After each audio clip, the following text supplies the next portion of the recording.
Okay, now back to our directions. We are done with step 6. We're going to work on step 7 now, where we're going to be working with slicers. And really, slicers are just a powerful way to filter data in your pivot tables.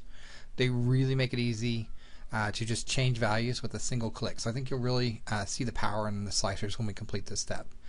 So based on our directions, we're going to insert an EMP-ID slicer to the pivot table. We're going to position the slicer so that the top left corner of our slicer, once we get it created, is in cell G3, and then we're going to drag the bottom edge of that so that the height of that is just so we take out our extra white space so it's no longer available. If we see our scroll bar, we know we need to make an adjustment. And then we're going to modify the header caption of our slicer to read with the text employee. And then once we do that, we're going to once again apply a style to our newly created object, hence our slicer. We're going to use the white slicer style other 2. And we are going to use the slicer. We're going to do our filter so that only the records for the employee 00024 are showing. Create a slicer. We are going to position it. We're going to adjust the size of it. Then we're going to modify the caption of it to say employee. Then we're going to apply a style to it, and then we're going to use it as a filter to only show the records in our pivot table for EMP-00024. Let's go to our spreadsheet and create our first slicer. For this, we're going to go up here to our Analyze tab. So click the Analyze tab under our pivot table tools. From here you can see we have a filter group. On our filter group we have Insert Slicer. We're going to simply click that, and we're going to select the EMP ID because that's what our direction is supposed to do. Once we do that, we're going to hit OK, and now we can see here's our slicer. The next thing it wanted us to do was to position that slicer. So we're going to reposition that slicer up to where the top left corner is in G3. And then we are going to drag the bottom edge to adjust the height so that the extra white space is no longer there, but we don't see a scroll bar. See, if we go too high, we see our scroll bar. We don't want that, so just drag that down just a little bit, and now it's gone. So we have our slicer positioned, we have it created. Now if you recall, we're going to change the header caption up here to be that to say employee. Now let's right click up here in our title bar. We're going to go down here and select slicer settings. Once that pops up, as I said, we're going to change the caption to be employee. So go ahead and put that in now.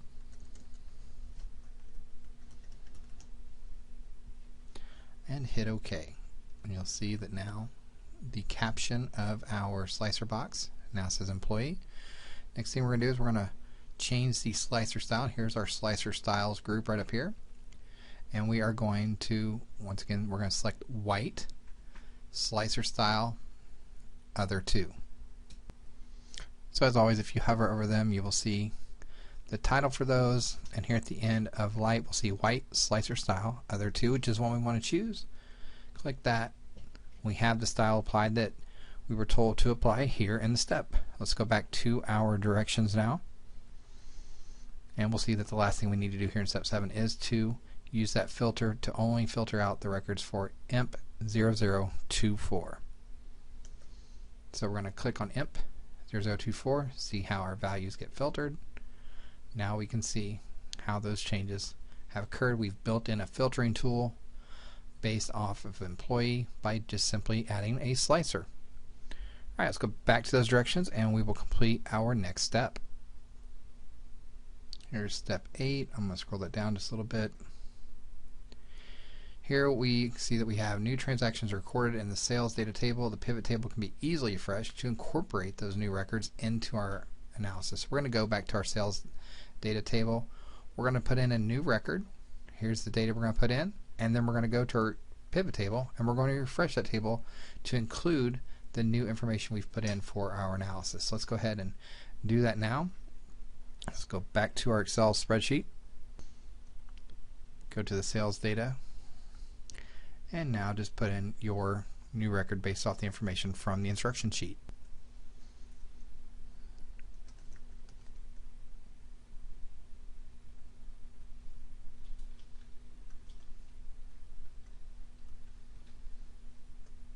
Value of yes here for are they a club member or not.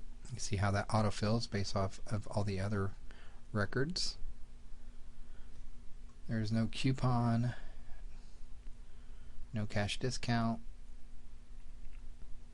Our net revenue should be 98.85.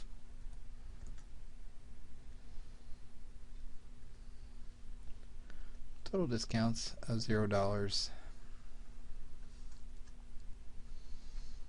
And you can see that when we put the value of 0 in there, the formatting of our table says, okay, we're not going to have a null value. We're just going to put a $sign and put a dash through it. So we've entered our new record.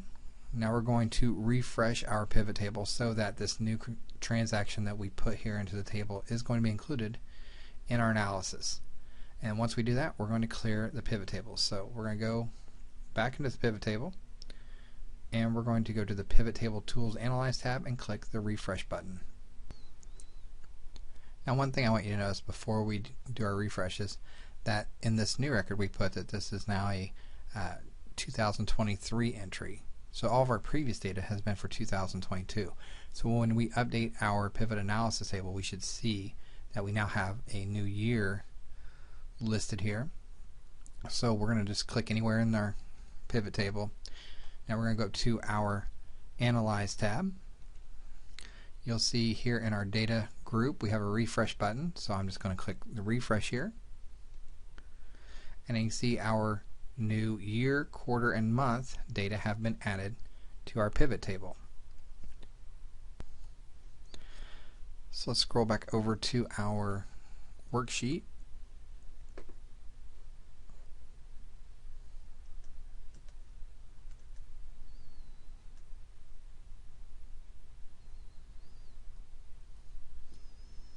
And back onto our directions, we see that now that we've got all this entered,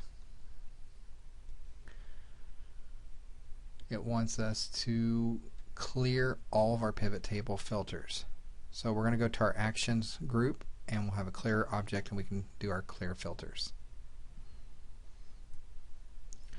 So here on our Pivot Table Tools Analyze tab, here is our actions group. As I said, we do have a clear object here. We'll drop that down and we're going to simply clear all of our filters.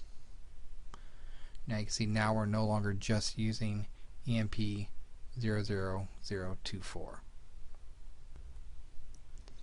With that completed, we will go back to our instruction set and we can see that now we need to create a drill down of our December 2022 Apple Pay transactions onto a new worksheet which we're going to call Apple Pay Transactions. To do our or create our drill down, all we're going to do is our information is 2022 and we are looking for December Apple Pay. So we will just double click that cell and we get our new worksheet, our drill down of just the information for Apple Pay transactions that occurred in December of 2022. So we're going to rename our worksheet, so double click that and then type in Apple Pay transactions. You can hit the enter key on your keyboard and now that is permanently created on your worksheet tab. Let's go ahead and go back to our worksheet, our instructions, and see what the next set of instructions it would like us to complete are. We should be at step 9 of 10. So we're going to complete these and then we are going to save and close our worksheet and then submit that. And I'm going to go ahead and save mine. I regularly save mine as I'm completing each step. Let's just go ahead and do it now just in case so you don't lose all the work that you've put so much time and effort into. Alright, so let's go ahead and read step 9 now. So instead of a pivot table, we're going to use another spreadsheet tool and we're going to create pivot charts. And pivot charts is going to give us some type of different visual component for our analysis with, once again, different options of filtering to specific records. So the first thing we're going to do is we're going to create a pivot chart based on the data once again in our sales data table. Then we're going to start the analysis on a new worksheet, and we're going to name that worksheet Revenue by Payment Type. So let's complete that step first. So we'll jump back over to our sales data. Make sure we click on our pivot table here, or our actual database table. Then we're going to come up here onto our ribbon, and we're going to go to the Insert tab. We're going to scroll over here to our Charts group, and we're going to click Pivot Chart. Once we click Pivot Chart, we are going to put it on a new worksheet. So we're going to hit OK. Once that worksheet becomes available, we're going to double click this, and we're going to give it that name. Hit the Enter key, and we can see that our pivot chart has been created. Now we're going to add all of our elements. Now that we see our placeholders for our pivot table and for our pivot chart, let's go ahead and go back to our instructions and see what the next step is. Alright, so we've created this. Now it says the pivot chart should be a pie chart that shows the proportion of net revenue from each of our payment types. So let's go ahead and we're going to drag our payment types down to our Access Categories area. So we're going to grab Payment Type and drag that down to our Access Category areas. So just go over here to your Pivot Charts field area. Make sure that you click the Payment Type and drag that down. Once we have that, we are ready to click on Net Revenue. Now we'll see that we get this basic bar chart here, and now we have a starting point from which we can continue on. The next direction we're given here is to use years as the filter so that you can see the data for any given year. So we'll go back over there, and we're going to drag years down as our filter. And you can see how that gets applied. So if you look at your pivot table here, you'll see now we have the years, and we can now filter it by the years that we have in our data. Alright, let's go back and look at our next step in our directions. Now this says to move our pie chart to its own worksheet named Revenue by Type Pivot Chart. Let's go ahead and copy that name, and then we're going to change our chart to an actual pie chart. Make sure I have my chart selected. Go to the Design tab. Now that we're on the Design tab, we are going to change our chart type here at the Type group. Click on that. You'll see here is pie chart. We've got our pie chart selected. Going to hit OK. Now we see we actually have a pie chart. Now that we've done that, we're going to move this, as the direction said, move the pie chart to its own worksheet named Revenue by Pivot Chart. So in our location group, click the Move Chart object. It's going to be its own sheet called Revenue by Type Pivot Chart. Go ahead and hit OK. You will see that now you have your own full worksheet with our pivot chart on it. We're going to change the name of our chart title. We're going to change that to Proportion of Revenue by Payment Type.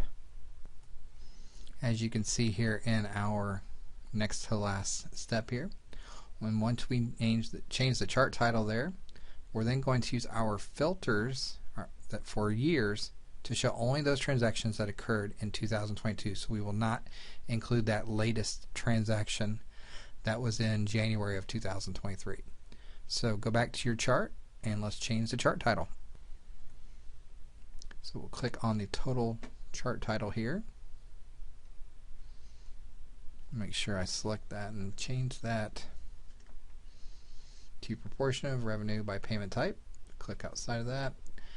I'm going to click on the years here, and I'm going to filter it in my chart. You can see how this pivot table has become a lot more powerful than when we created charts before, because now we can filter within our table.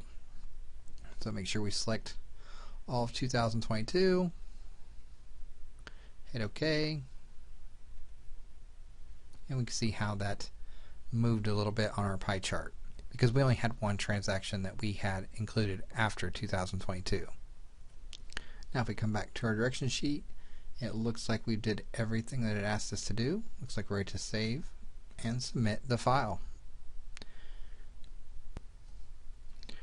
Once you select your file and upload it, submit it for grading. If you have any questions from any type of feedback that you get to where you made some mistakes you need assistance on, please don't hesitate to reach out to me for any further assistance, and have a great rest of your week. Take care, everyone. I hope you found the information in these videos helpful to completing this, as well as understanding the concepts and applying those from the book into some real-world scenarios. Take care.